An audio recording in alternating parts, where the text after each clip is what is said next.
Fructose এটির সাথে কি ক্যান্সারের সম্পৃক্ততা আছে, বা যাদের ক্যান্সার হয়েছে তাদের ক্ষেত্রে কি আরো খারাপ হয়ে যেতে পারে?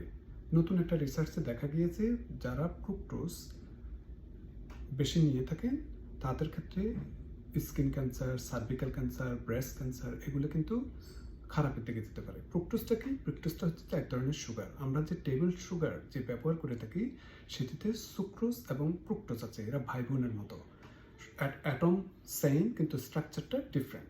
এই ফ্রুক্টোজ কিন্তু আমরা বিভিন্ন ফলের মধ্যে পেয়ে থাকি, কিন্তু ফলের ফ্রুক্টোজটা এত ভালো যে এটা ইজিলি অ্যাবজর্ব হতে পারে এবং এত মাত্রা অতিরিক্ত বেশি না যে অনেক সময় এটা ক্ষতি করতে পারে যদি আপনার সেরকম ডায়াবেটিস বা অন্য কোনো প্রবলেম না থাকে। কিন্তু প্রবলেমটা হচ্ছে যে যখন কৃত্রিম উপায়ে আমরা এই ফ্রুক্টোজটা বানিয়ে থাকি, যেমন কর্ন সিরাপ বা অন্য কিছুতে যে আমরা যে সিনথেটিক্যালি যেগুলা বানিয়ে থাকি এবং সেটি যখন খাবার দাবারে দেওয়া হয়ে থাকে অনেক মিষ্টি করার জন্য, তখনই প্রবলেম করে থাকে।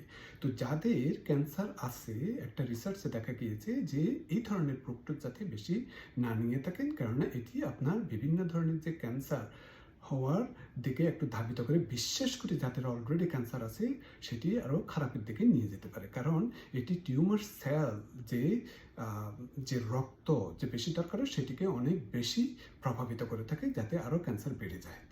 সুতরাং কেয়ারফুল।